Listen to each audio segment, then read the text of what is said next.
Hey there, everybody, and welcome to Zyori Plus One. We played around with this a couple months ago. I did an interview with Richard Lewis, did Sheepstick, and then I got distracted, and life happened, and COVID happened. You know how it goes.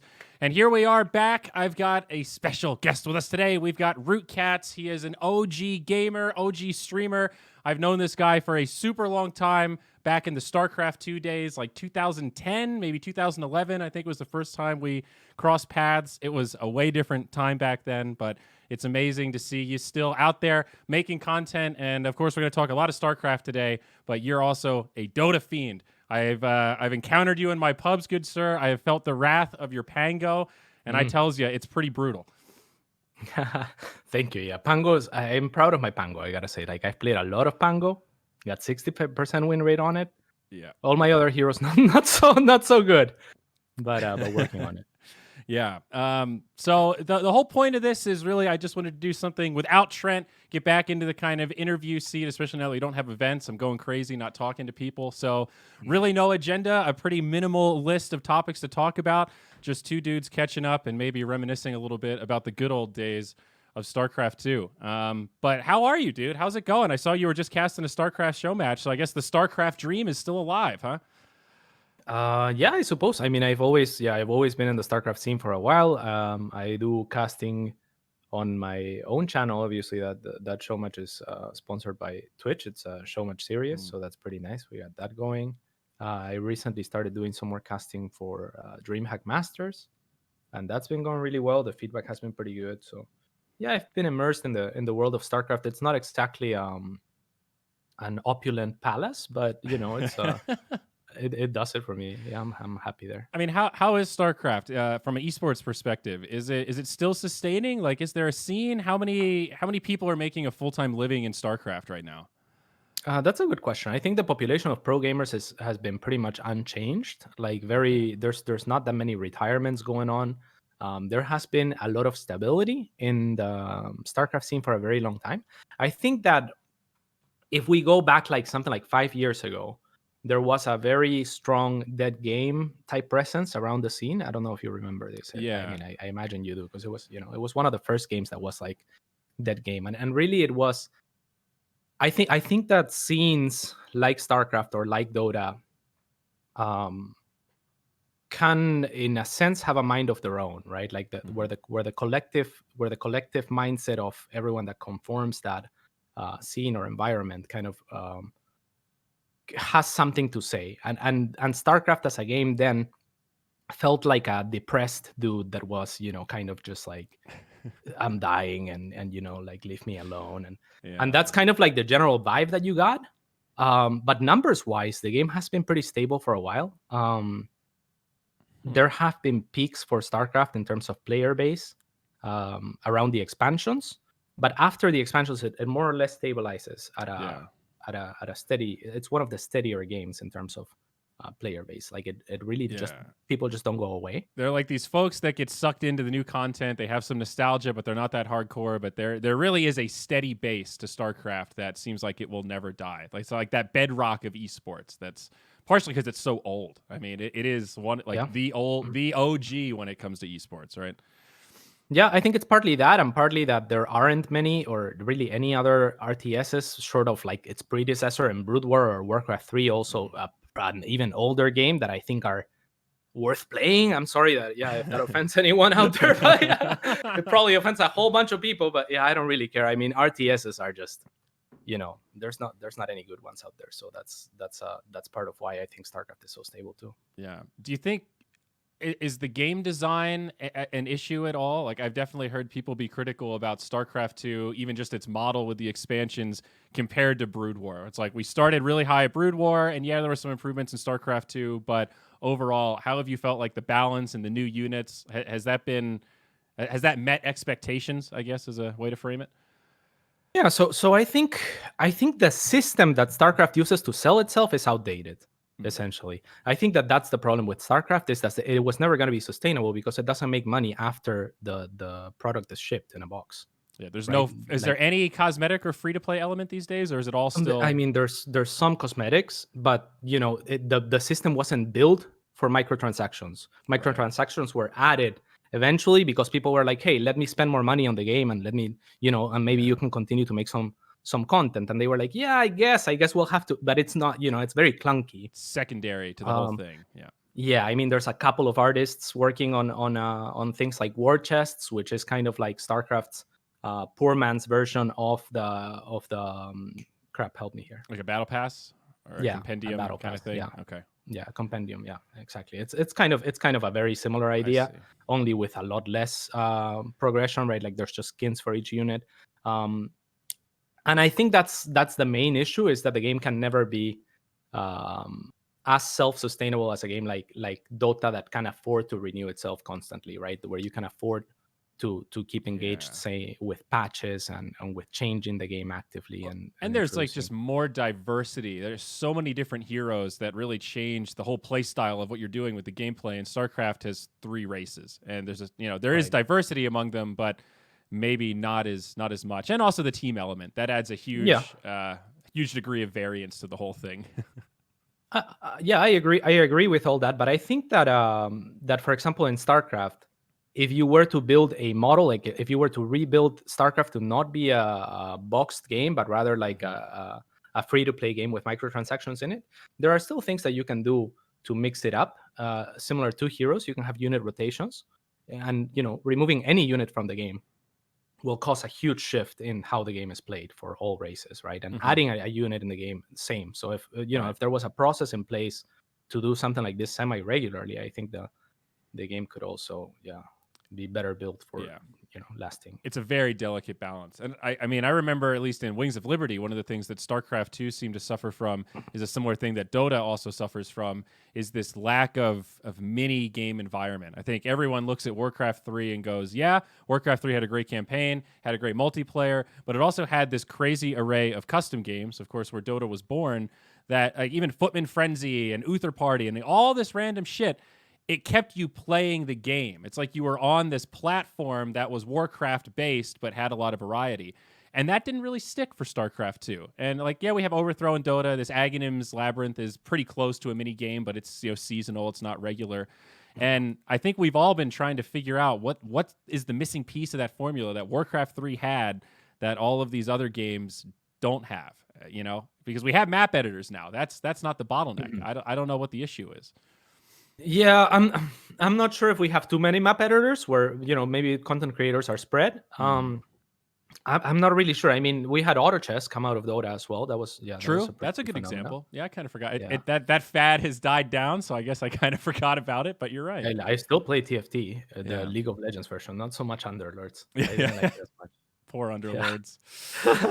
Went the way of Artifact with that one, I think. And who knows? I mean, maybe we don't need these arcade-style games, and maybe that is an outdated model. Warcraft 3 was, 2 decades ago now? So maybe I'm not sure. There's a lot of people that like arcade. I personally never was huge on arcades, but there is a loud voice for arcade in general. Yeah. And right now, the person that has taken over the StarCraft team, within the what there is left of a StarCraft team, essentially, that still produces for the game, basically, the person that is now in charge is someone who developed initially tools for what is now the observer interface that we use in StarCraft, like the game heart. I don't know if you're familiar with that. Okay. Vaguely. And and he's always been a very big champion for arcade and improving the arcade. And the most recent huge patch for StarCraft that was a thing that they went out and did, and it took big balls from them, I think, and they deserve credit for, is a patch where they actually made the map editor, much more user friendly. They added all the features that that have been missing, and yeah, it really wants to add up content to the arcade to where content creators can do things like campaigns, for example. Oh, okay. Cool. That is pretty cool. Yeah. And I guess somebody even said in chat, like the Warcraft 3 map editor was almost ahead of its time in how user-friendly it was relative to some of the tools we have now. And part of the issue with Dota is that Valve obviously doesn't really care about custom games, and patches constantly break things that have been made, and it's hard to monetize, and it's just a difficult system to work in if you're a custom game developer. But Esports wise for StarCraft, how's the viewership? Pro players the same? Is it still sustainable? Are there like third party events and stuff, or have you guys gotten back to most of the like DreamHack? I don't think they're ever going to leave the StarCraft space. There's a couple old dogs that are still chugging. Any new blood coming in from like an organizer perspective at all? Not really. Not from an organizer perspective. You don't see a lot of it. A lot of it is kind of reverting for StarCraft back to a grassroots type feel, which is kind of where StarCraft as an esports took off before Blizzard really intervened and took the system to become what it was, the WCS system, kind of trying to emulate perhaps the League of Legends system, right? So Blizzard was that World Cyber Games? WCS, that's WCG. World, yeah, that's World WCG. Cyber Series, maybe World Championship Series, World Championship Series, yeah, WCS, World Championship Series. That was it. Yeah. Sorry. So the WCS was a system that attempted to do something similar to what League of Legends was doing and kind of like go into esports and have a lot of control, and it showed. Like even it was a very rigid system compared to what we had building up until that point, which was very esports grassrooty, organic, more like what the fighting scene has, or more like what Moonduck is. It was like we had MLGs, right? That they were these big kind of convention-y sort of events in North America. Like I remember 2011 was the year where I went to most of them. I think that was the one where Raleigh had the giant hurricane. I remember all that, and it's like there was a whole vibe at those events that grassroots is the perfect word for it. It didn't feel corporate at all. It just felt like a big tournament with a bunch of gamers all doing their game and stuff. Yeah, and you have a lot more flexibility, and that has a certain feel to it. And then the corporate structure that hits StarCraft, it didn't feel very StarCrafty. I don't know if that contributed to the decline of StarCraft, but I mean, I am a very free-flowing person. I don't really like like hard boundaries, and just in general, I like to be different and like to flow with things and like to do things my way, right? And as you can see, I talk with my hands a lot. So my point is, I, for example, as a caster, really struggled in this type of system where we had to wear shirts of the same color, or like pastel colors, like no patterns in shirts, for example. Yeah. Like I had to convince them to let me wear shirts with patterns on them, and when I did, the crowd was like, "Oh wow, look at CatZ and how he dresses. How cool is that?" And then they kind of started realizing it seemed like, hey, like maybe we should be a little bit more flexible or something, right? Because it was very rigid. Things were just so different back then. I mean, my first LAN event I ever worked was Heroes of New Earth, and that was DreamHack Summer 2012. So that was like June 2012, and it was the same thing where they gave us outfits to wear. This was S2 Games, and it was these like kind of shiny black shirts, and the colors of the event were purple and orange. So they bought us bright purple and orange ties. Said, "All right, you each get to pick a color." And I'm looking at these like, "All right, pumpkin or Barney." Pumpkin or Barney? I don't know which is worse here. I guess I'll take Barney. But it was that same vibe of, but I brought all these really cool clothes. Why can't I just wear those? I think that might, okay, you're the boss, I guess. And at the time, it's like I didn't have the confidence to put my foot down and say this is stupid. I was just kind of like, I'm getting paid $100 a day. I'll do whatever you say. Yeah, I'm the type of person that will usually say, "Hey, this is kind of stupid." I'll try to frame it nicely if the person I'm speaking to might have an ego problem, or I think that they might. But otherwise, like I'll try to give whatever feedback. And in a rigid system that didn't play or pan out well for me, all to the point that system is now gone. Blizzard basically handed StarCraft esports over to ESL. And ESL, while they are the experienced tournament runners that they are, they, I think, also understand esports a lot better than Blizzard ever did. and so they treat each product individually, right? Rather than just applying a corporate blanket over everything and assuming that, everyone should be this professional and wear this fucking color shirt and whatnot, right? So and the region locking was another issue, right? Wasn't that part of the rigidity? I forget how it was broken up, though. Was it separated by countries? I kind of remember there being some funky qualifiers, like a Canada qualifier and all sorts of stuff like that.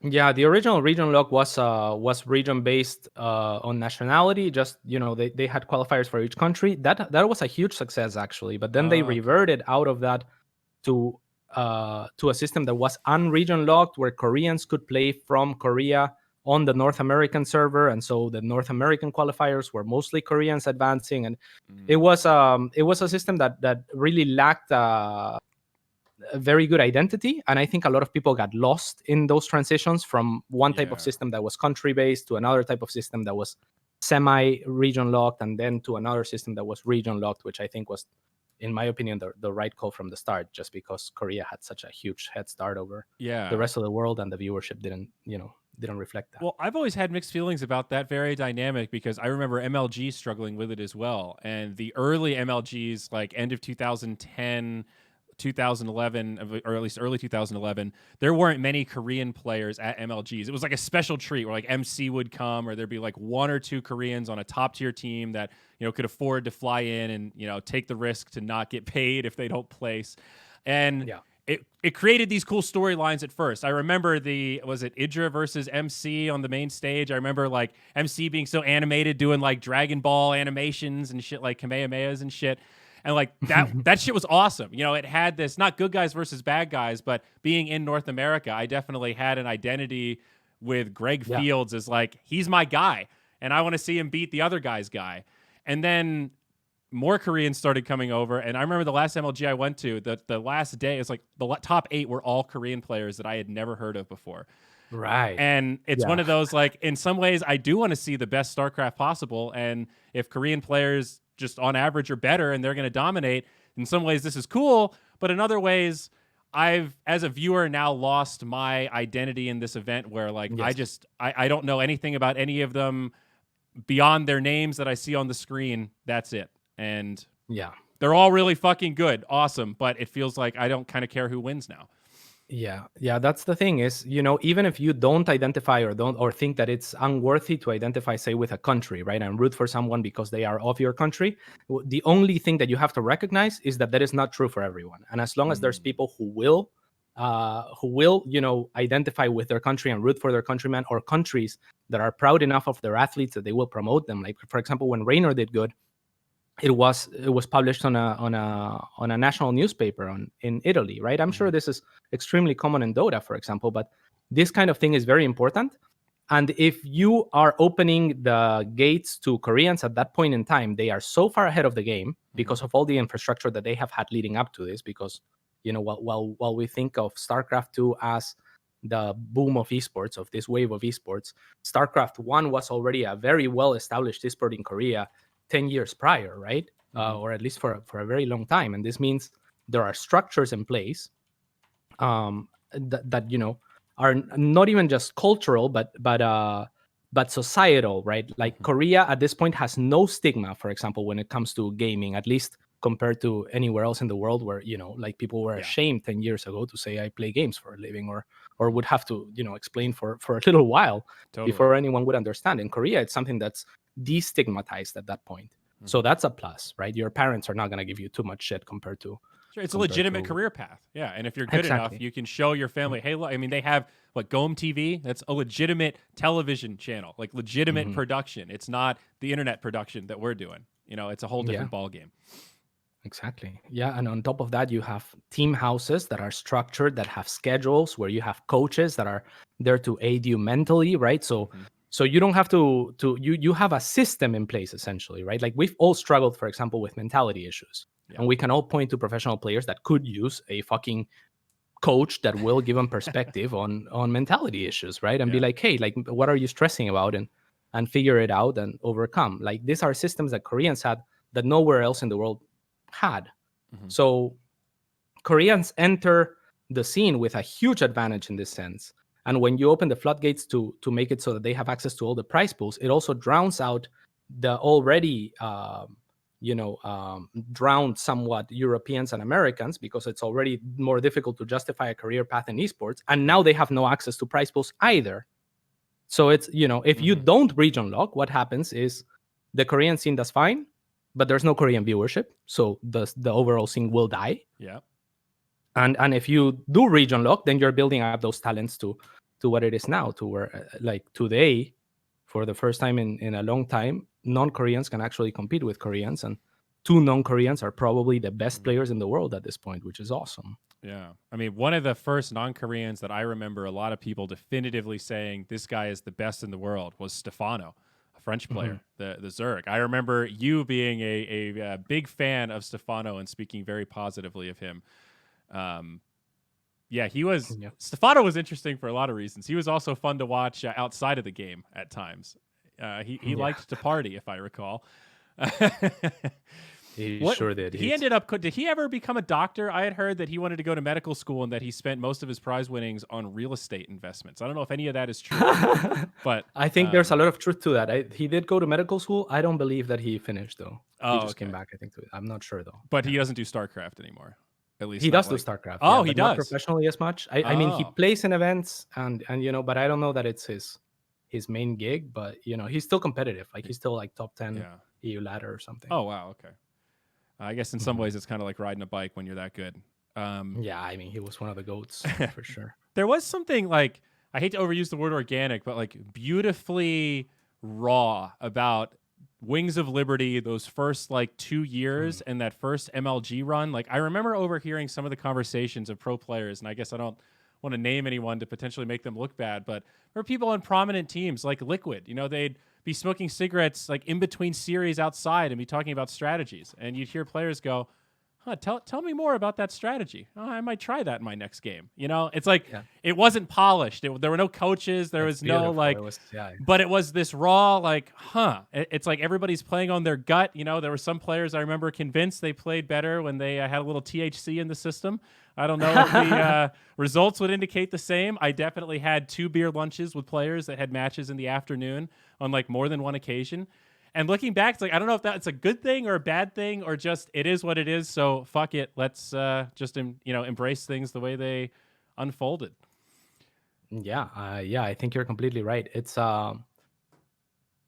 the feeling of a new, very highly anticipated game. I mean, for me, StarCraft II, for example, was a game that I had been waiting for since forever, right? Mm-hmm. Like I wanted to make the best team in North America in StarCraft II 3 years, like before they announced the game, we were planning this, right? And so when the game comes out and it is everything that you expect it to be, and it's a world to discover, and then you have all of these units and they're all new, right? Like Mm-hmm. it's exactly what you're saying. It's very raw, very unpolished, and it's an environment where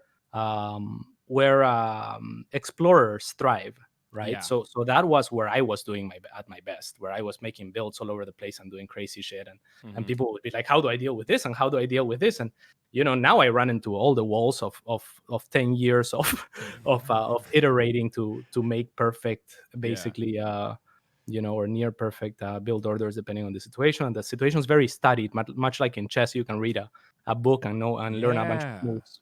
That's a dude. So It's so funny you say chess because I was just thinking, and I think it's the Bobby Fischer documentary. They talk about how he got really frustrated with chess towards the end of his life because he felt like it became so much about robotic. memorizing strategies and Mhm. counter strategies, and it's like it was too figured out. And that's why he Yeah, came up with the is it chess 960 or whatever the number is, where the pieces behind the pawns are all randomized, cool. so that you have to play based on gut and Love you it. can't memorize it. And it didn't That take is, off yeah. because it was so fucking hard. Like you had to be a GM level player to be able to play it at a decent level. But to Yeah. him, that was the next evolution of the game because it wasn't the same raw exploration when he started playing as a young person.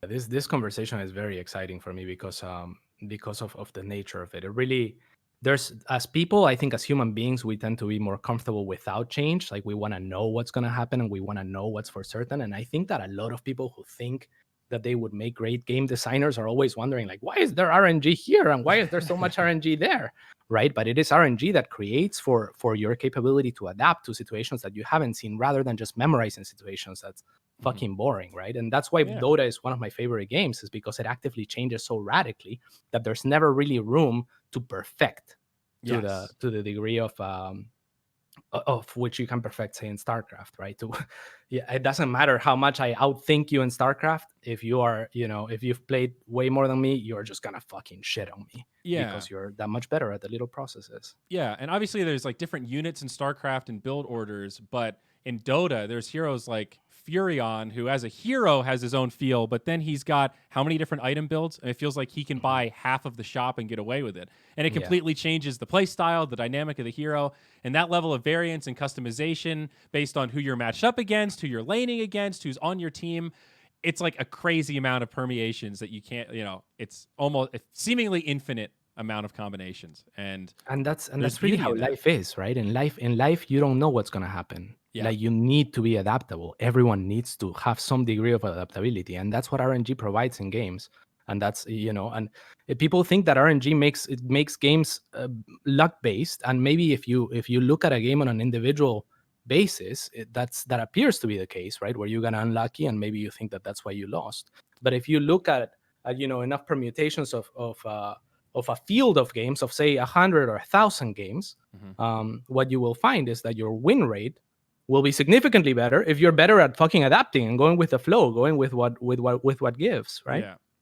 Well, it also turns out that if you just have a game that's 100% pure skill with nothing random, it's actually not that exciting, because like that it doesn't really create for cool stories. Just the person who is a freak of nature in like a good way, that is just perfectly suited to do that, is going to win every time, and that's not really that exciting to watch. You want to have these little moments where everyone loves a good underdog, right? And you have to create opportunities for underdogs to be able to make a comeback or upset the people that you think are going to be a sure win or whatever.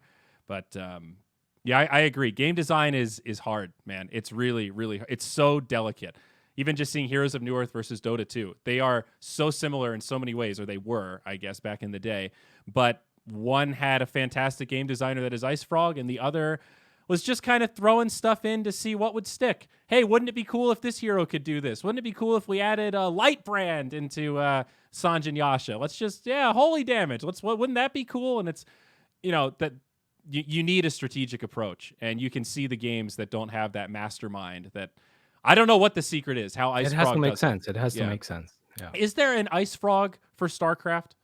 Is there like it used to be, what's his name? I can picture his face. David Kim, yeah. And he's not there anymore, right? He's not there anymore, but David Kim, I always disliked his approach to balance, because it was always from the perspective of a boxed product. So it had an end shipping date. So in David Kim's mind, he was always structuring, and what he talked about in terms of StarCraft, the word that he used was that he wanted to get to a place of mastery. Right, which is accurate. It's just mastery is gonna be, by his definition, I guess, something like you've played with a unit so many fucking times that you know all the little smallest ins and outs. Yeah, and so that's mastery. To me, by mastery is fucking boring, because it just means you have to do it the same thing a billion times. Yeah. So I never liked his approach. Yeah. So his approach was always, let's get to a point where the game is quote unquote balanced, which is already I think unachievable and a silly thought to start.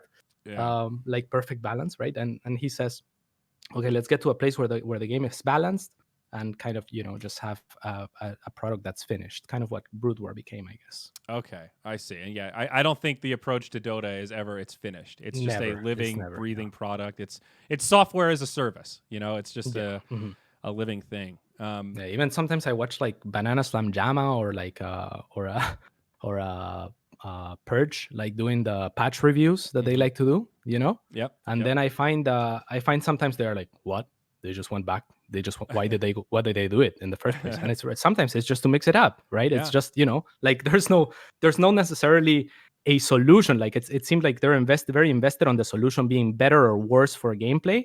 And I'm sure there's an element that goes into that. But if a previous patch worked fine with a certain ability and you want to rotate it back in because it'll make a difference in the current meta, cool. It's all relative, right? So maybe you change Bane's Nightmare to be one way, and then some other items change, or they change a fundamental mechanic on Glimmer Cape or something else, and it's like, oh, well, we changed this to counter that, but now that that's gone, we could change this back, and then you realize that has a ripple effect into somewhere else in the game of, oh shit, well, now that Bane can't do that, this hero doesn't really have a counter. Okay, now, and that's the ever living, breathing product of Dota, because it's not just changes in a vacuum. Changing one thing has this ripple effect of how other things can deal with it.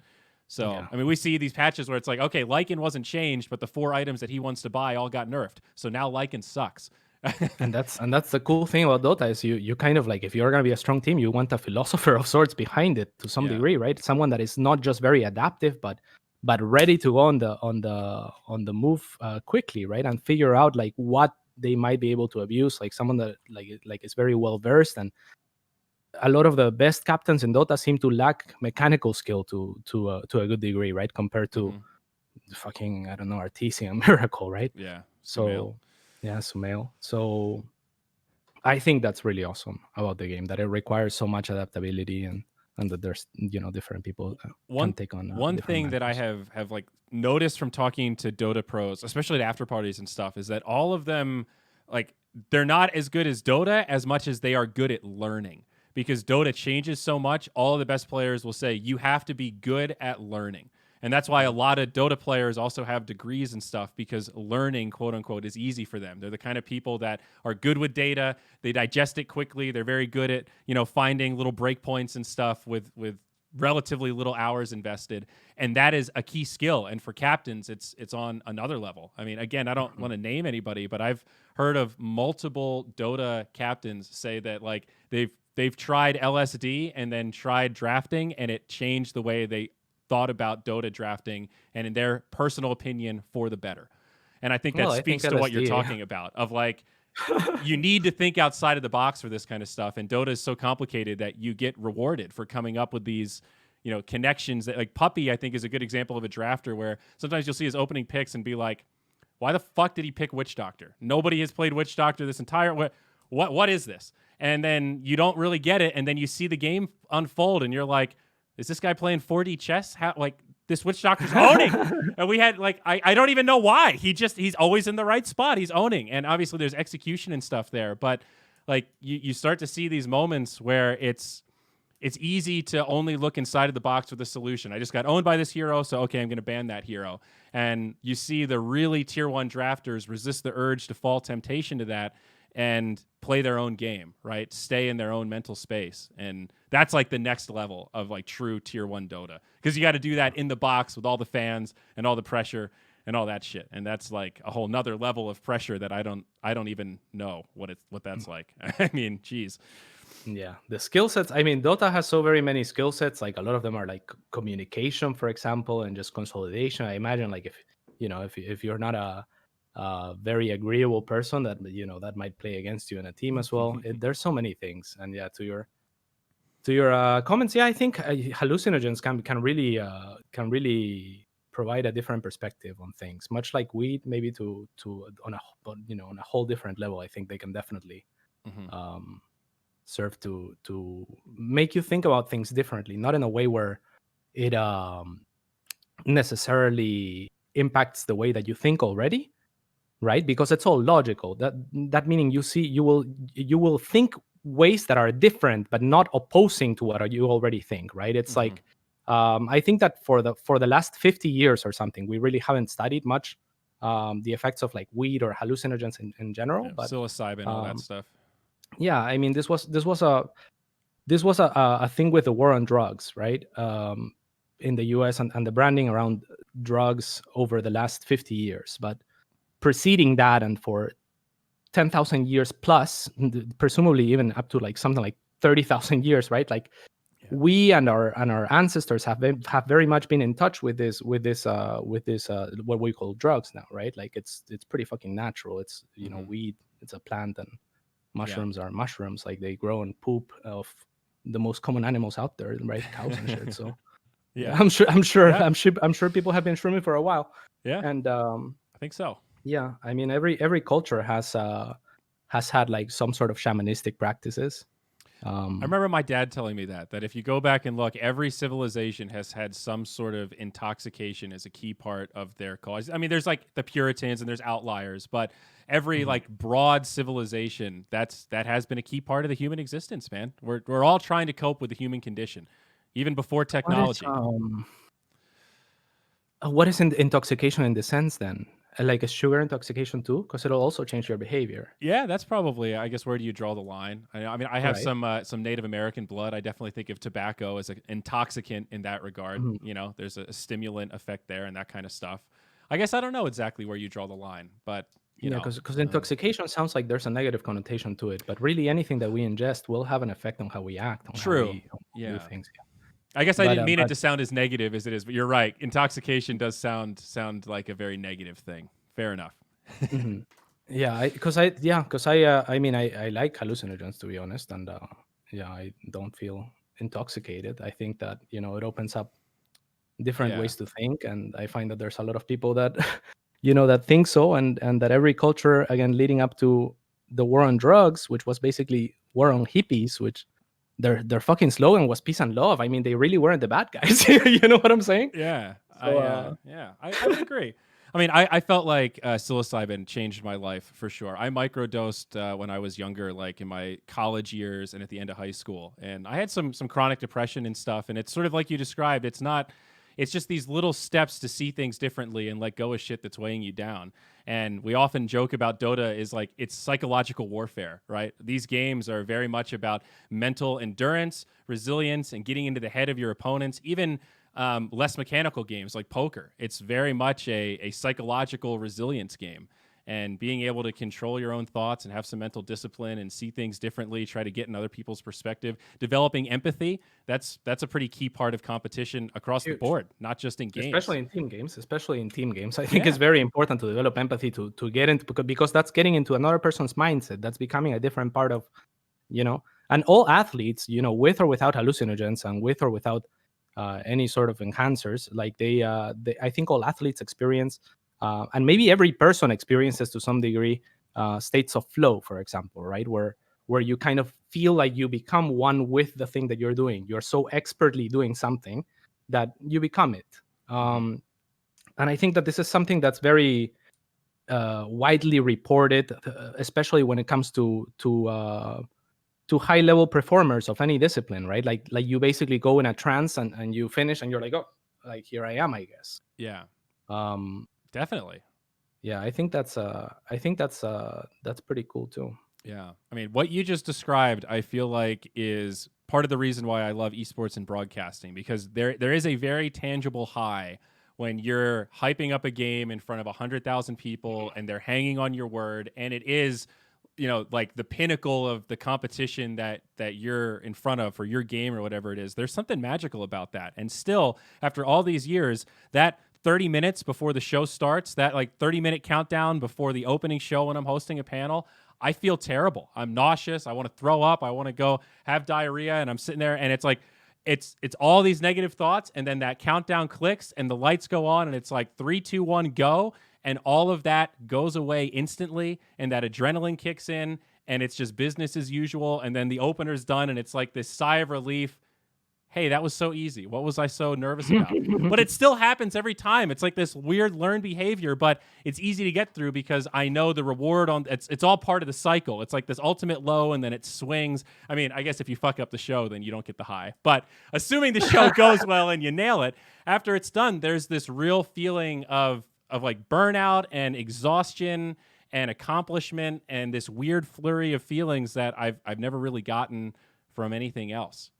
It's to feel alive, I guess. And I can only imagine competing is a similar high. I mean, you've seen both sides of it as a commentator, but also a competitor. Energy must be insane. Yeah, I think so. I am a very. I also gather much from people's energy. I think I am an empathetic individual. I'm not sure if or with the aid of some of psilocybin or weed in general. And I'd like to go back to this topic at some point, maybe later. But I wanted to comment on the fact that for me right now, Starcraft. You asked about like where we're at earlier, and just to kind of close the thought on that. Sure. Where ESL is right now is trying to basically gather all of the community and their thoughts around the events actively and providing like very clear feedback back at the community, so that the community is basically making the product with ESL. Okay. And the producer that I am working with at DreamHack is the most flexible, most wonderful person that I have ever worked with. Wow. Okay, so I'm a little bit crazy. I'm a little bit all over the place. And I'm like, again, I don't do well with rules, so I'm bound to fuck up. right? Yeah. And in previous iterations of this broadcast, they would always, for example, want the more experienced caster, which was never me, to do the intro, to say certain things in a certain order. And I'm like, that fucking was nerve-wracking for me because I don't like that. Yeah. But this time she's like, hey cats, can you do the intro? I'm like, oh, do I have to? She's like, yeah, you're a little crazy, I really love it. And I'm like, oh, okay. So it's like, how do you fuck up, like one time I sat down late on my chair for the cast, like 5 seconds late. Uh-huh. And they did not reprimand me. They laughed at it. And I'm like, okay, well, if I can't fuck up, I can really be myself. And yeah, I feel like that's kind of the product that they're building right now. That's great. It's very grassrooty and very like free flowing, and it's working with the community to build something that's that's theirs, and that's feels more like a representation of what the game is and where it's at. No, that's awesome. I think that really resonates with I'm biased because that's a very like Moonduck playbook kind of approach where we're in that, guys, it's not going to be polished and that's fine. Just own it and make a joke out of it. And that way, when we fuck stuff up, it just kind of feels like it's part of the show. It doesn't stand out as a fuck up, so to speak. One of the things I wanted to talk to you about, though, a little bit is just like Root Gaming in general, because I guess I don't really know that much about the organization, how it's structured, how it was set up, what the original goals were. But I do remember it popping up amongst the sea of like established orgs when I first started in StarCraft II in like 2011. You had Complexity and Dignitas and Evil Geniuses and Mouse and all these other, Empire was even around. And then there was Root, and you guys had these people, like there was more personality to it, and obviously you were kind of the face of it. Like I remember Drewby, and there were a couple others. And looking back, I thought that you were. I'm curious to hear your perspective, because from where I was sitting as someone who was doing micro tournaments to 100 viewers a week, awkward as fuck with no confidence, trying desperately to fit in the old boys club without much to offer, but so afraid of being seen as a fan. I saw you and was just like, this guy's not corporate. He's not coming from like a Complexity sponsorship, and he started his own team and he's here competing. This guy's living the fucking dream. Were you living the dream, or was it a financial nightmare? I was living the absolute dream. I mean, okay. So the team starts like 5 years before, because I was competitive in 2 versus 2 with Drewby. So when StarCraft II or before it was announced, we already had a logo. It was We Serious, and it had a cool logo. But then there was an organization already that was We Serious for Warcraft 3 at some point. So we had to scrap that because and then I came up with Root, and our goal from the start, like the goal that I set for myself, was to be the best StarCraft team in North America. And that's what we wanted to do. That's what we said we were gonna do. Okay. And that's what we did. So when StarCraft II came out, we recruited, we built a team of friends that were highly competitive, that that were people that I saw qualities in that would thrive in the environment of what StarCraft II was. Mostly very creatives, like for example Kiwi Kaki, known to poker player. Never seen him on ESPN, dude. Kiwi Kaki. Hell yeah. Faith also was a poker player, but Kiwi Kaki, I mean, he invented and got the mothership nerfed because he invented the Archon toilet with a vortex. Extremely creative. He was called the mad scientist, right? Drewby was creative himself. I was creative, I like to think, and even QXC, like Cotton Lock, like a lot of the build orders were created by Root players, and that's the edge that we had early on, is that I recruited and built a team that was a team of explorers, but it wasn't that crew wasn't ever gonna last because we weren't iterators. We weren't the players, the pro players that would be pro players today, which is the type of player that isn't exploring, that is mostly just I see. Iterating, doing the same thing over and over, because that's what the game eventually becomes. But you knew it. It's like you owned it. You knew that you were making a team of the wild guys, that hey, you weren't going to win every tournament, but you were going to do some crazy shit along the way and turn some heads, right? Yeah, I think we were going for being the best of North America, and I think we accomplished it. Like we were like against EG, which was the team that invested into StarCraft II by buying media, which were all the players that were coming from Brood War as established players. Like we were like 6-2 in Clan Wars against EG. So we were definitely the best team in North America. Now, against Koreans, we still couldn't compete. No one could. And against Europeans, it was maybe a little bit tougher with Liquid in the scene as well. Mm-hmm. But yeah, I think you aptly put it. At some point, EG wanted to buy Root, for example, and we refused. Really? Yeah, Alex Garfield offered me and Ruby $5,000 each at the very start of esports too. Okay. It sounds like nothing now, But when he offered us $5,000 each, dude, we never did this for profit. And I think that's part of the rawness that you were describing. Is back then in esports, no one was doing it to make money. No one was doing it to do anything other than, play and like. We were just fucking excited to build stuff. Yeah. We were all it all felt like we were building something, and there was this weird implicit, even though we didn't talk about it, we were all there contributing to this system, this esports beast that was bigger than all of us. It was bigger than all of us, and no one was in it as a corporation. No one was in it to maybe EG somewhat had a little bit of a vision, a little bit. But even then, that was the Garfield days. I mean, that's not that corporate. There were some pretty hardcore gamer roots in that org. Definitely. And so we rose in that time as Root. Our main sponsor was Twitch. We had TT Esports as a sponsor at some point. That's Keyword at some point, but then like StarCraft viewership kept declining. We had openings as a team, or I had openings, rather, I should say, like as individual players, we all had offers, but we stuck together for a while. And then eventually the team, we sold it to Complexity, basically, who absorbed most of us. So that was, good for us because Kiwikaki and Slush had other commitments, and then it dissolved, and then we remade it like 2 years later. And we've been around since. We've only been sponsored by like a couple of people since, really. Starcraft is very difficult to find sponsors in, especially if you're not very active in the tournament running and actively trying to make it a business. And if you want to make it a business, there's better places to go.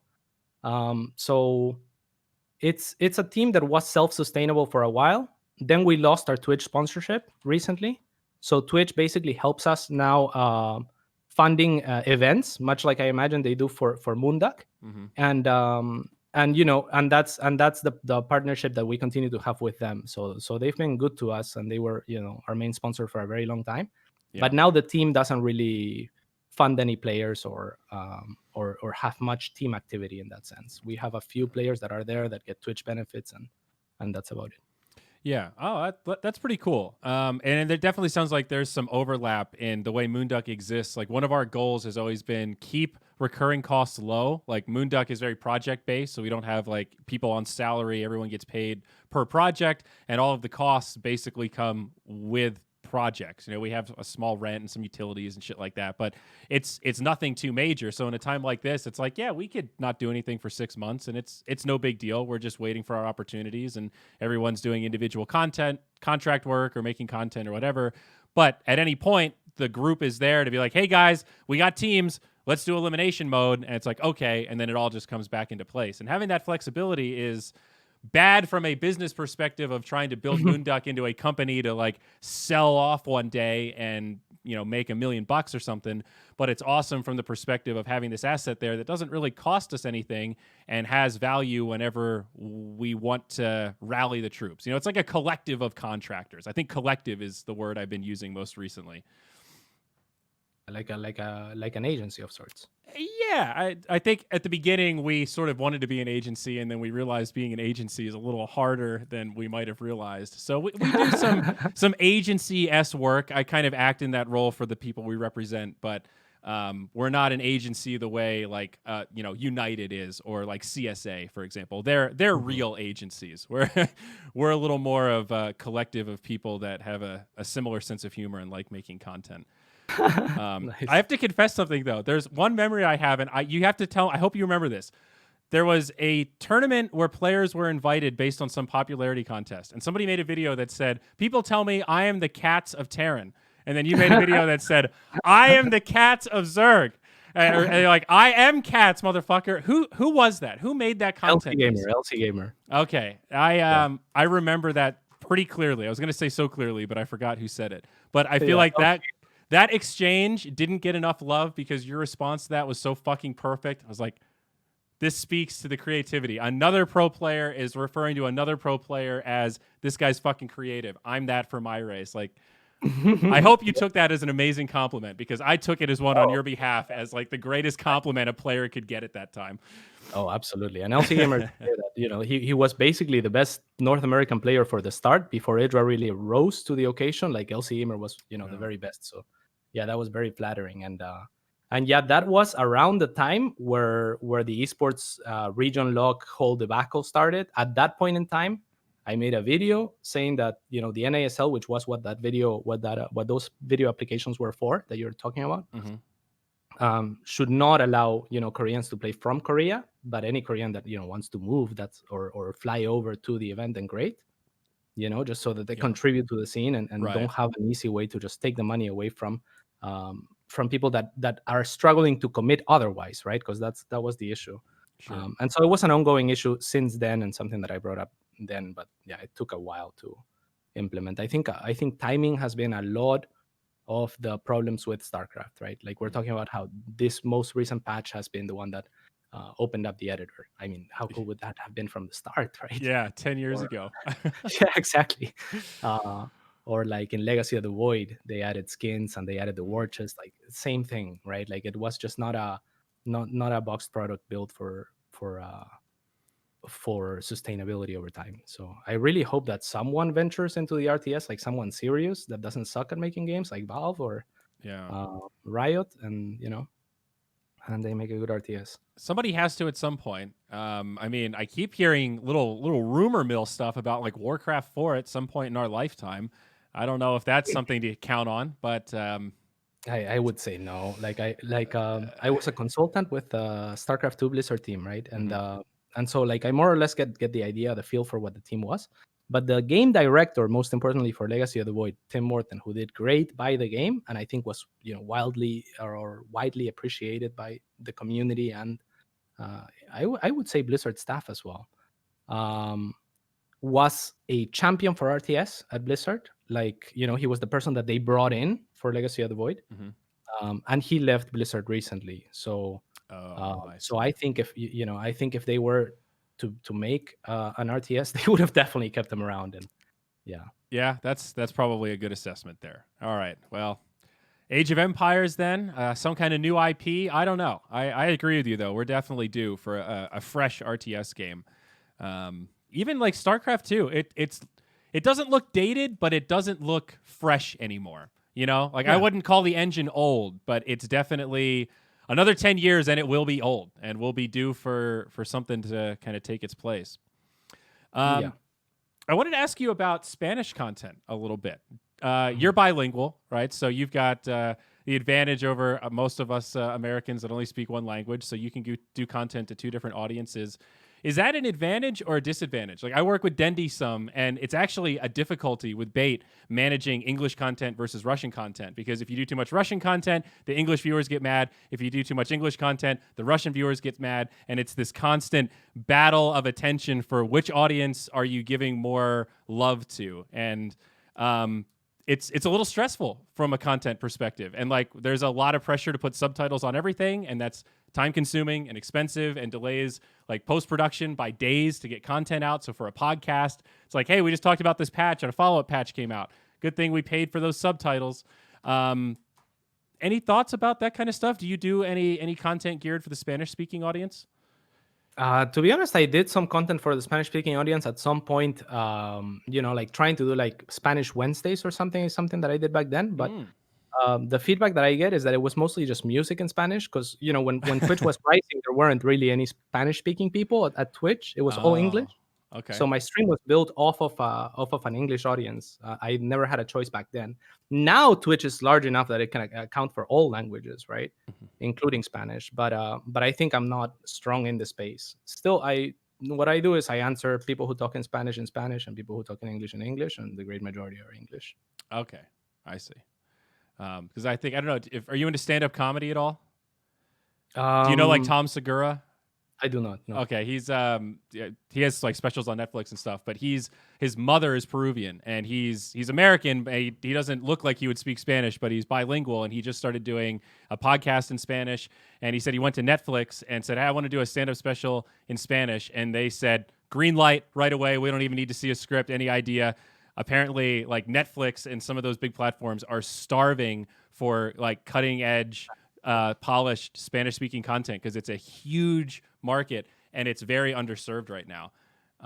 So I don't know, I guess curious how that translates. I mean, in Dota, there's a very big Peruvian demographic. So I don't know. I guess I wonder if there are any thoughts about you do Dota. You've got some ties to that community. Any plans to do? I mean, I know betting sponsors love the South American audience. Oh, they must. They must. We are. Seriously, I've heard of a couple events that are like they have North American teams, and it's basically like, yeah, this whole event is for South America. Yeah, we've got an English stream, but nobody from North America bets. Nobody bets on the North American teams. It's all the SA versus SA matchups. That's what pays for the entire event. That's awesome. That's so cool. Yeah, I would. I don't know if I would have guessed just based off of the economic situations, but I guess betting is so much harder from the US, right? You have to like, yes. go. And there's more hoops. stuff to bet on. Like in the United States, a lot of people that bet are betting on professional sports, horse racing, all this other bullshit. You've got a lot of options. In South America too. I guess that's true. Yeah, that's true. Fair enough.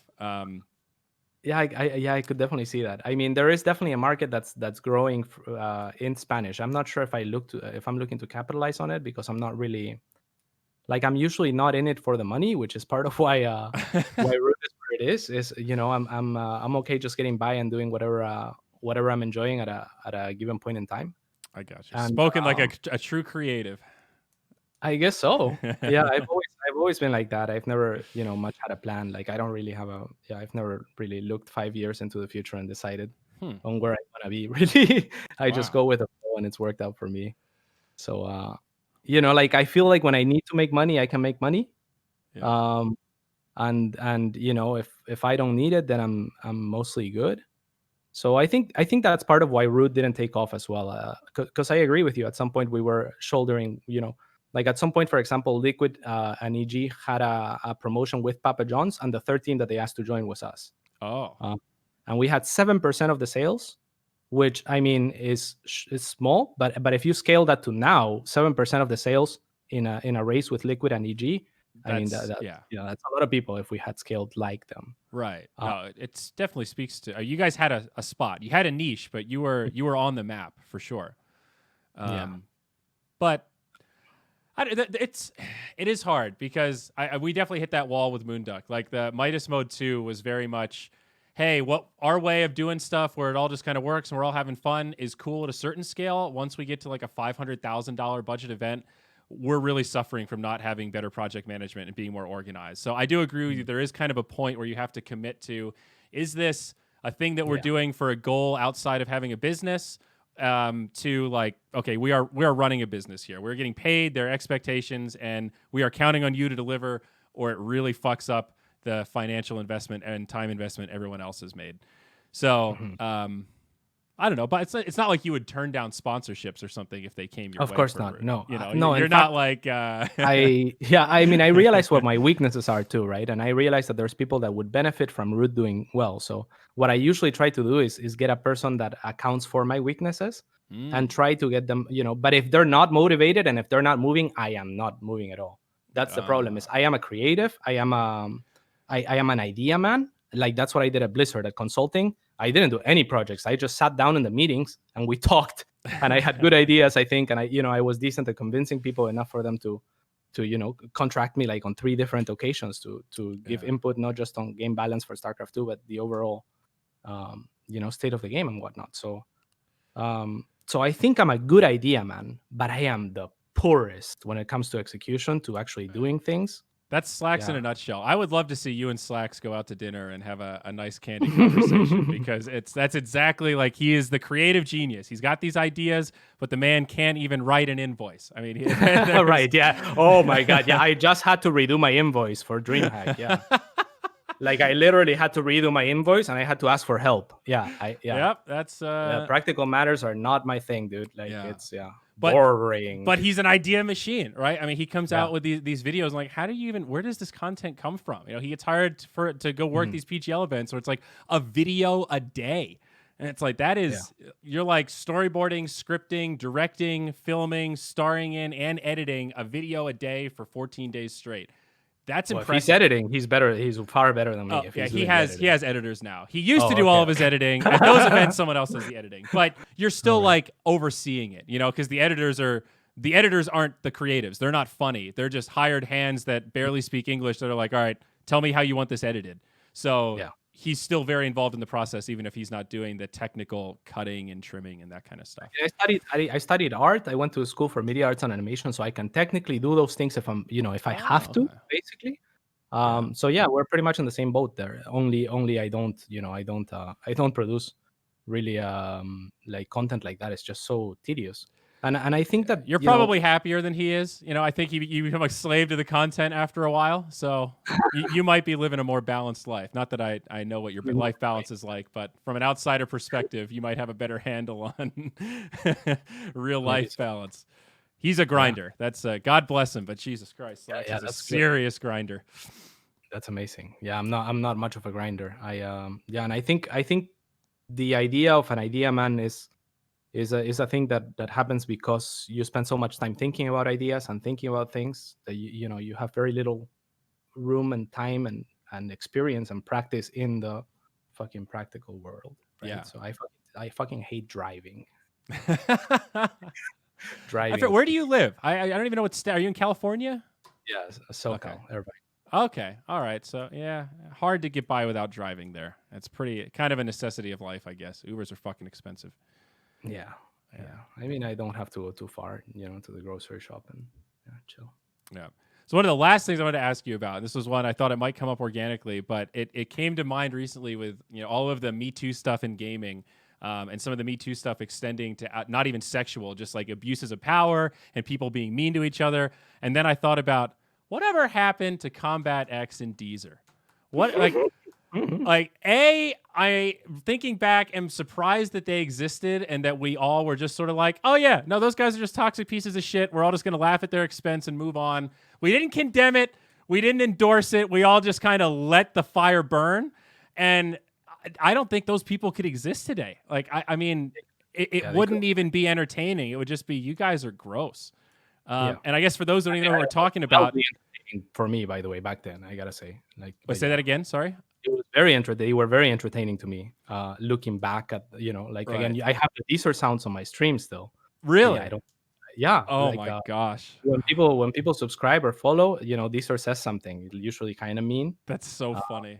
but I'm gonna remove the meanest one is too mean for today, and only this year I had to Really? he started talking and I was like, holy shit, that's really fucking mean, like these Yeah. are like, can I be explicit here? Sure. Oh yeah, go for it.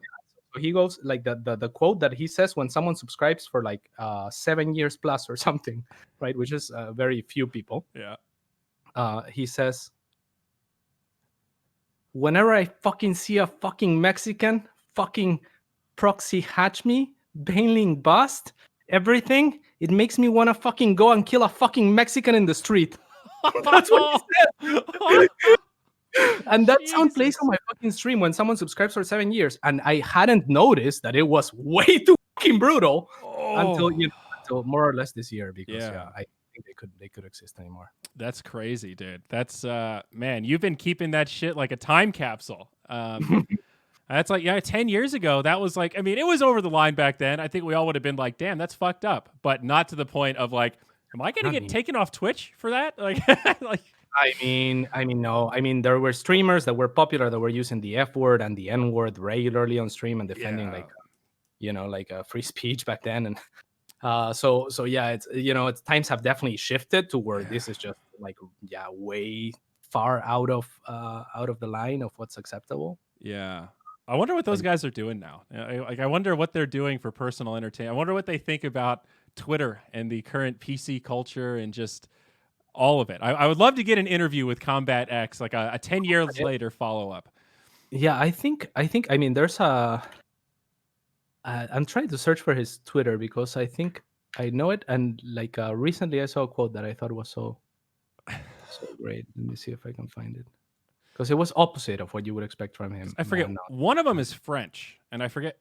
These are it's French These are Canadian. French. Okay. Oh, he's French Canadian. Ah. I can't find it, but he said, so he threw a very motivational, very kind quote out there on Twitter. I thought it was funny. He had like 6 likes on it. I think there's still footage out there of you doing a show match with one of them. Oh, quite likely, yeah. I I think mean, there are videos. Some of those they were relentless because their whole thing, both of them, right? They were stream snipers. So that's like how they got attention is you be streaming and they would queue up against you, and sometimes you'd get them 3, 4, 5 times in a row, having to play the same fucking assholes, just flaming in all chat the whole time. It's fun for 1 or 2, and then it actually does start to wear you down a little bit. Oh, absolutely. I mean, I hated them back then. But looking back at it, at the situation, I mean, the villains that they were brought the best in me, right? They were the people that I strove the most to beat, the people that I wanted to lose the least to. Yeah. They were people that made my stream extremely entertaining, that drew a lot of people, that made me a hero by contrast, right? So, so in a way, I have to look back at that and appreciate what they did for me as well. That's a man. That's a very mature perspective, but there is a weird silver lining of like they made it interesting. They gave you an opportunity to be the hero to their villain, and even though they were douchebags, weirdly it is appropriate to be kind of thankful that they gave you that opportunity. How Yeah, weird is that? that's life. There's always a contrast to things, right? Yeah. Wow. So yeah, sometimes we just don't appreciate the contrast in itself, but we're only the things that we are because there are opposites to them, and that's the only way you define them. I mean, you're definitely right though. That really is life. I mean, I'm thinking about it, and it's like giving me chills to think that that is what the sniff shit was like for me. Where at the time it really sucked, but 5 years later, it's like, damn, that like power farmed my maturity and ability to deal with shit and not get upset when people say mean things to me. And it's like, yeah, that was brutal, and it was sort of trial by fire, and I wouldn't really wish it on people or like the average person. But at the same time, I survived, and I did come out stronger because of it. Yeah. So your worst scars can often become some of your most powerful tools for development, I I mean, suppose. yeah, the things that we as a humanity deem bad, there's always positives that arise from them. Even if you look at death, right? Like death seems like the worst possible thing, but if you're an empathetic person that's ever been to, say, a funeral, what you will find there is not hate, it's love mostly that springs out of death, a unity, right? A community where people Mhm. become tighter, where you forge bonds that are stronger. Again, like you have to have gone to a funeral, I think, um, Yeah. but I think that's always the case. That there's always like even we can look at COVID, for example, and it seems inherently bad, right? There's a lot of death around it, but if we look at a different perspective, from the perspective of Earth, the Himalayas are visible for the first time in 40 years. There are Mhm. fucking dolphins swimming at the coast of Peru. My mom was telling me, which is unimaginable because it's so fucking polluted otherwise. Like there are things Wow. that are happening that will provide perspective even in the darkest of I times. mean, one of the things I keep thinking about is working from home. Like, how many jobs now have been realized? Like, you can do the exact same job without having to commute to work every day. And it's like that's part of the pollution thing, but also mental health, allowing people more work life balance. We might see, I mean, this is the biggest work from home experiment the world has ever had.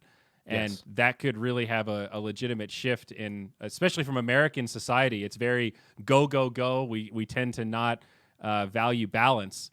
And now we're getting to swing the other way of it's almost like too much free time in some ways. Like you're stuck at home and I can't plan events. I can't go do these things I normally want to do.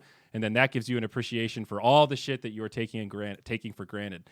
All this is pretty easy to say for someone that can work from home right now and, doesn't have COVID and, is still making rent payments, at least for the next couple months. So, I guess we have to acknowledge that we're in a pretty good position relative to a lot of people. But I think you're right that a lot of things are subjective, and most shit in life is colored in gray, man.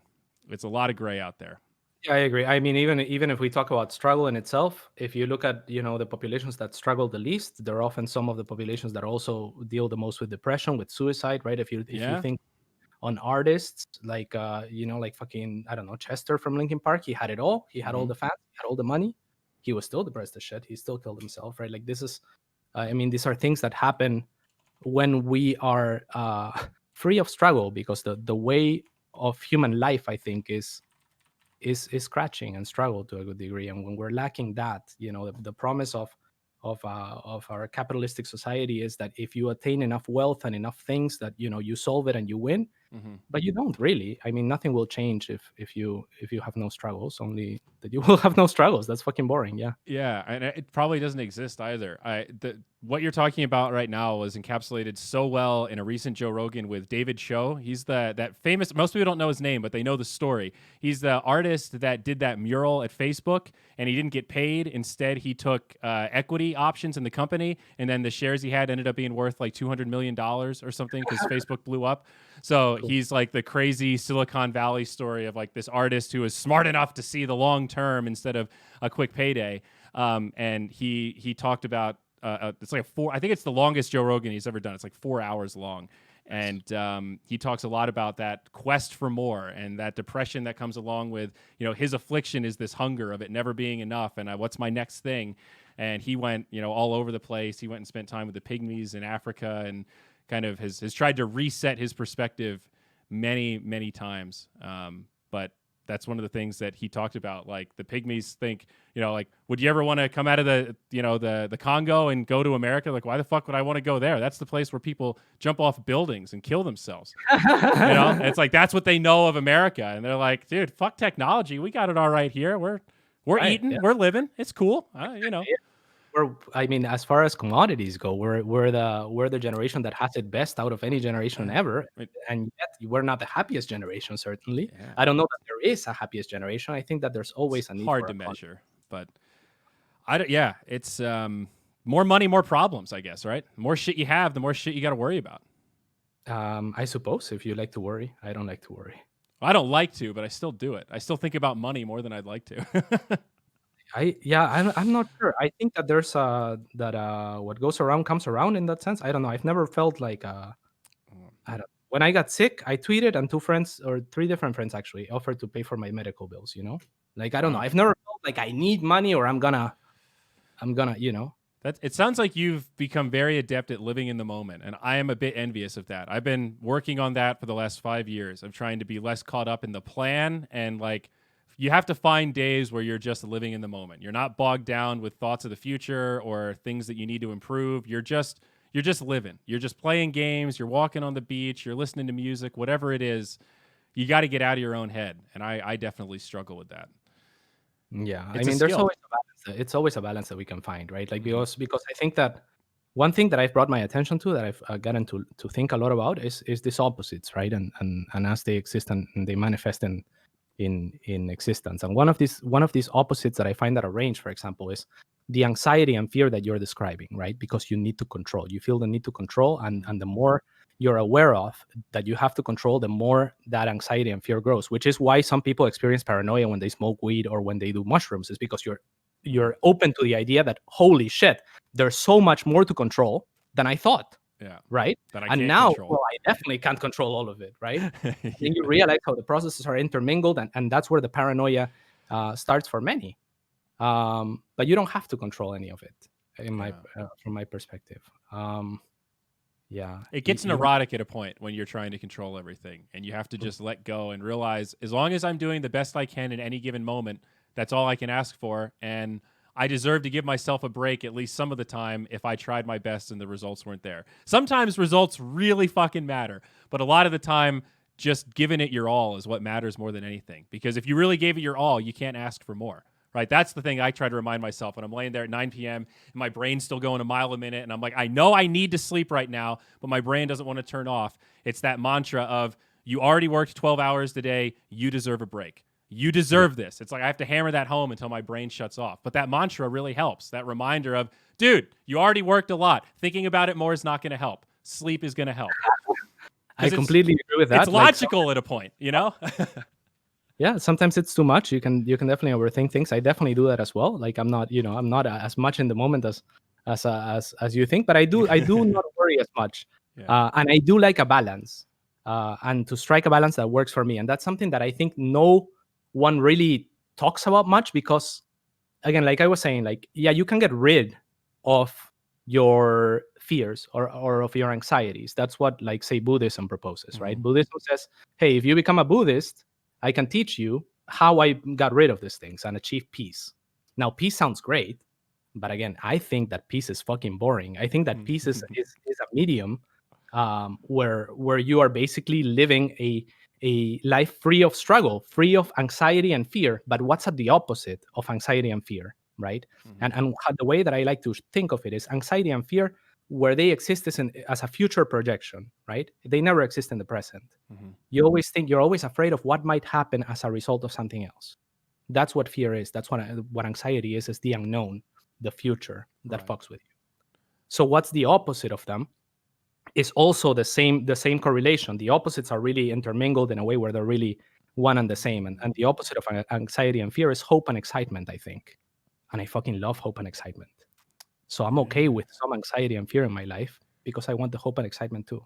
Oh, Otherwise, I would yeah. become a monk, and then you can get peace, but then But you're yeah, for, it's like you're low forgotten. risk, low reward sort of thing. Yeah, that makes It- a lot of sense. And just thinking about my own experience of that, the 30 minutes before going live, what is it that yeah, gives me the anxiety? It is that fear of the unknown. It's thinking about the millions of different ways the whole thing could go up in flames, even though you know none of them have a significant chance of occurring. But and it's also still, so exciting at the same it time, right? is. Yeah, knowing that all those chances for it to fail exist are what make it worth doing in the first place, because that's what gives you the feeling of satisfaction when you fucking nail it. That isn't that Oh, the essence of competition, right? If it were easy to get first place, then you wouldn't give a shit about being first place.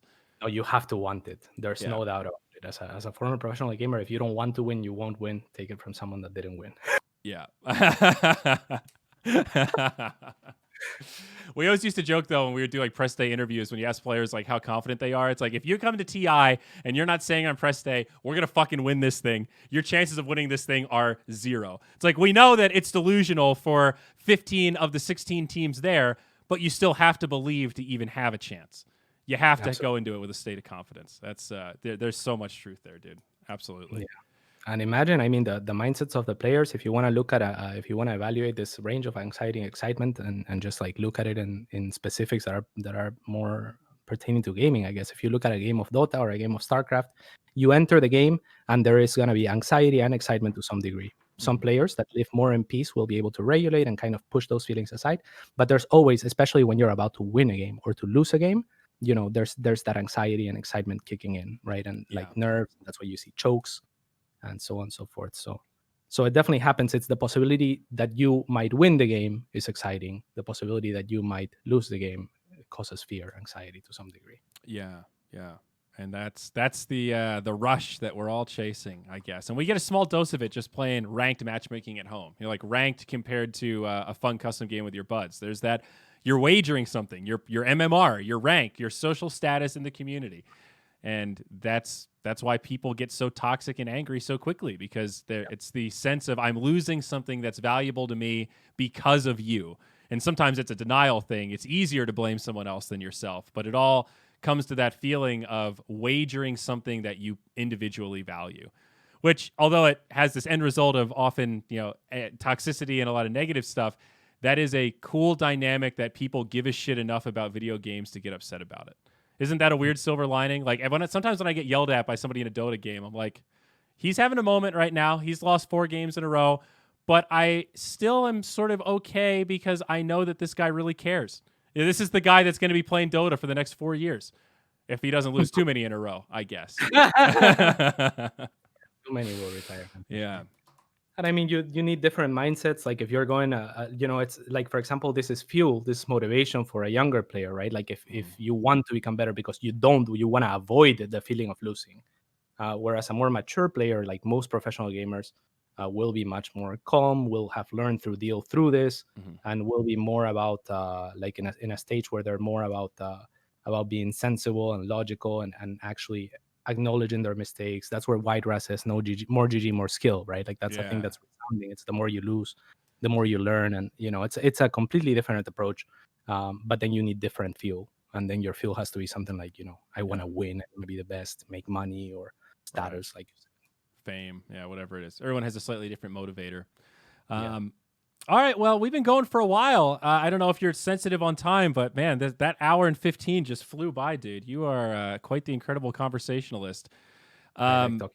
I guess what one other thing, maybe if you have a couple minutes, I wanted to pick your brain just about the future of gaming, like mobile games, that kind of stuff. Like, do you have any stock in mobile esports at all? Like, do you think that, will there ever be a MOBA that is on mobile that will actually feel like a truly competitive game and not just a marketing push for Tencent?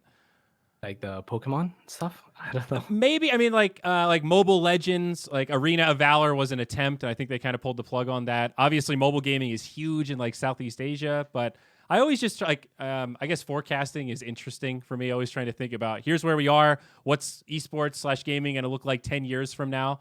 I don't know. Any thoughts around like future gaming, where it's going to go, or where maybe you'd like it to go? It's very difficult. I think esports in general. are probably best served by PC, right? Because it's what's gonna give you the best controls of the game, what's gonna allow for you to express yourself in a way that's We're probably biased, but I'd agree. Yeah. like again, we're probably biased. But I mean, you have two hands worth of fingers and your wrist to work with, and in mobile games, I imagine you just work with your thumbs, Pretty right? So much. Yeah. there's got to be a little bit more complexity in terms of like what the commands on PC allow for versus phone games, and I think that makes it worse as an experience for the viewer who doesn't get to catch as much, nuance or players separating themselves from other players mechanically, or in very many or as many ways on the phone as they could on the PC. But yeah, I'm not sure how you would you would change that. Why I'm so interested in it is because there seems to be an undeniable demand, and it kind of makes sense, right? And I think South America is similar to Southeast Asia and China, where disposable income isn't high enough for everyone to have a PC at home, but because a phone is this weird utility that you can justify investing in because you need it to communicate for jobs and stuff. So if you have it already and then you can play games, it's like nobody is saying that Mobile Legends is 1-to-1 for League of Legends, but if you have a phone anyway and you don't have a computer, even if it's 30% of League of Legends, it's still a good value proposition for you.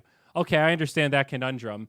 And Indonesia is insane with Mobile Legends Bang Bang. The viewership is we're talking millions of viewers for like world championship level mobile esports. So what is the metric? How do we define esports? Is it number of eyeballs? No. Is it competitive integrity? Partially. It's like, Yeah. You're right. Is it fair for us or me or anyone to shit on mobile esports when they're pulling in those kind of numbers and have that kind of player base? I don't know. Totally.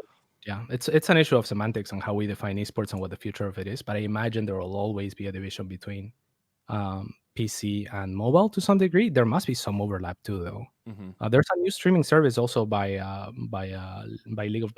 I think, that is focusing mostly on mobile esports, and they have I don't know I don't remember what it's called. They tried to recruit me, but they have they're very big on mobile esports already, or on mobile games.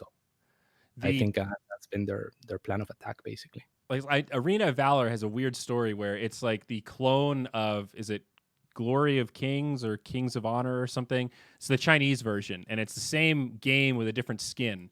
And they tried to make an English version, and they did the crossover with DC, so it was like Batman and Superman, or like in the MOBA and stuff, and it just didn't really work. But the Chinese version is insanely popular. And I saw someone in chat, I think PUBG Mobile is also, it's huge in India, I know. The amount of players on PUBG Mobile is way higher than regular PUBG, if I'm not mistaken. And again, it's like, I don't know what to do with that data point. It's a little bit mind-blowing. So it's like 20 years from now, are we going to be the old guys with our keyboards and mice and our kids? And like our kids' kids are going to just be like, Uncle Paulo, what are you doing? Why don't you use the phone? Look how much easier it is. Look at my thumbs. And I mean, there's a certain point where what StarCraft is to like League of Legends in terms of viewership, PC esports is going to be to mobile esports. You know what I'm saying? Do you think that's the way we're headed then? Maybe. I mean, do you think that's an unfair analogy? Part of me thinks that could be the future. Yeah. I mean, part of me has to. Yeah. I mean, phones are here to stay. That's for sure. I'm just not sure that PC will be pushed out, or especially with how the way things are right now, right? Like we're also very local. That would you rather be sitting at a PC or a phone? Because it's kind of the same thing if you're not moving anywhere. That's a good point. That's a really good point. And there is also probably a point in the future where technology is so good that like the size that is your computer tower right now will be like your phone will just be your computer, and you'll just put it into a little dock, and then it's your monitor. Like eventually laptops will be phone size, right? And you can just dock it into something. So maybe they'll just become synonymous at a certain point. It's all mobile games, but you can plug whatever peripheral you want into your phone.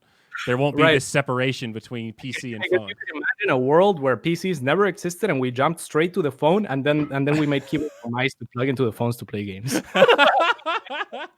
Yeah, that's the other simulation next door. That's it's the other server rack. I wouldn't mind the invention of keyboards and mice to make better extensions of of what the controls are on a phone that are otherwise limited. At some point somebody will break it. I mean, there's that glove that you can do typing gestures with, and it's like a really cool idea, but the learning curve is just too steep. It's not worth the time investment, I don't think, to be able to type by just moving your fingers like you're playing guitar. That seems big. I don't know. But I'm not sure. I mean, eventually, probably just we can just probably think the things that we want, and they will materialize in the screen. Dude, if Elon has his way, if the neural link gets created in the next decade, then maybe you can just. What is the neural link? So he's working on a device that like plugs computers into your brain. It's like a neural link to go brain into like database interface. Cool. So yeah, I think the real application is more for like disabilities, like folks that are deaf and like recreating hearing through like a direct stimulus to the brain. I think they already have some technology like that, but the neural link would be, I'm paraphrasing, I don't understand all of it, but I think would be like the next level of that kind of technology. And the implications could be pretty wild. I think there's a Black Mirror episode about it. I don't know if you've seen that show. I've seen a couple of episodes. Yeah. Not your jam? I would think that'd be right up your alley. The thing is, I don't know how to explain this well. Like I have recently, I think, taken an approach that is more encompassing of just absorbing. But generally speaking, part of the reason that I developed my own playstyle in StarCraft II, for example, is because I wouldn't look at anyone else play. And in that sense, I really like to think about things on my own as much as possible. I realize that input is always going to be there, and it's inevitable. But I've never been much of a reader or listener, and only recently I've started listening to like a couple more people, but only after I found there were enough similarities with my perspective on things. Like after shrooming and LSD, I thought certain things that were like, okay, well, wow, like I think I just figured out some shit, and then I went and typed it on the internet, and there were a lot of other people that seemed to have figured out the same shit. And I looked into like Buddhism and Hinduism, and they seem to have figured out the same shit. And a lot of people, and then I feel comfortable because I don't follow the path from learning something and taking it for granted and trusting it, but rather learning things myself and then comparing notes. And that's kind of the thing. Wow, that's a very like pioneer approach. You want to like get your untainted take first and then see how that compares. It's like very scientific. I want my unbiased data first, so I have a foundation of a personal experience. So obviously it's it's never going to be scientific, but that's the nature of consciousness. It's not right. Yeah, it's not scientific in that way, but it's like you're looking for like a what do they call it? A control. My control, so I have something to compare it to. That's pretty smart. I've heard stand-ups say similar, that like they don't watch other stand-ups because they don't want it to influence them too much, or like it's kind of like you feel corrupted a little bit. Yeah. Like, if a thought makes sense, for example, in StarCraft II, if I watch the best player in the world do something, it'll make sense, and I'll be like, well, I should be doing that, right? But if I figure it out myself, chances are I'll do something that no one else might have found.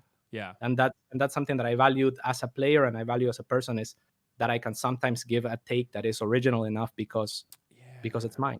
Yeah, it's more mine than a book's. I worked with a really great like camera guy, director, cinematographer, whatever the right title is once, that said, sometimes when you're filming stuff and you're at an event and everybody's looking one way, you want to be right there with everybody else because you don't want to miss the big moment and everyone's looking right for a reason.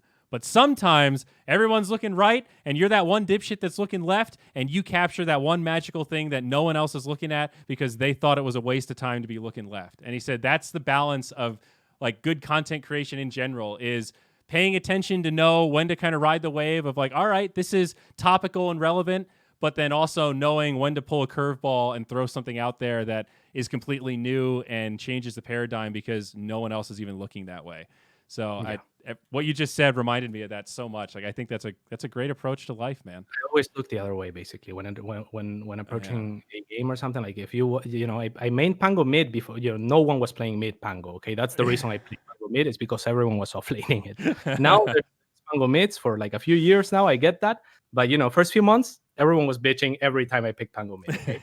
Like I play heroes in Dota that are not like, I play Darkseer mid, Rubik mid, like Phoenix mid. Yep. I play Lina. That's my one like comfort mid hero, but generally speaking, I'm always looking, like if something's standard, I don't want anything to do with it.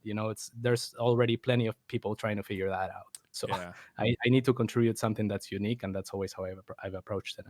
And that's always been my goal as a player, which is why I said earlier, like I never had a winner mentality. I always went into serious thinking, I want to do the coolest thing. I want for people to look at that shit and be mind blown. That's You're what a I went. disruptor, dude. You're like one of those guys. You're like you and the founder of Uber. You guys are on the same level. Like, I just want to get in there and break up the norm. I want to do something different. I want to make these people fucking wonder. I love that, dude. That's awesome. Yeah, and I mean, it's an approach that worked for me well enough. That like I would never win tournaments, but I would always take a game from, say, the best players in the world, right, or the best players in my region. And in style, fucking proxy hatching Neeb, or like burrowing Banelings against Scarlet, or fucking proxy hatching. I proxy hatched a lot, so I guess I'd be proxy hatching a lot of people here. Even against Cyril, the player that was like the best player in the world, and he was like fucking something like 2k MMR above me, and I played him in Nation Wars, and I made a strategy specifically for him that no one had ever seen, and it blew everyone's minds. And I still lost the game, but I got an advantage from it. And that was enough. That's what I lived for. That's awesome. That reminds me of like Spinishiwa was like that a little bit. He had some I forget what the strat was, but I remember he had some innovated shit. What was it? Mass Queens, no gas. That was it. Mass Queens, no gas. Yeah. How did I forget that? Fuck me. Well, shit, dude. This was a lot of fun. I won't take up too much more of your time. Is there anything else that you wanted to get off your chest? Any shout outs or anything else? Open forum here, buddy. No, I'm happy to have been here, or like to be here, as long as you. This was great. I really enjoy conversation, and I feel like we touched on some deeper topics. So that's kind of my jam. People and deeps. I'd love to do it again. And of course, we got to get some more Dota pubs in. I still can't believe we got matched up against each other randomly after both doing the same fall from Ancient to Archon, both desperately trying to grind our way up. Like, are you fucking kidding me? I'm matched against a goddamn Starcraft II genius here. What is this shit? Why couldn't we just be on the same team? Yeah, we'll just have to queue up together instead. Yeah, man, for sure. It's always a pleasure. All right, folks.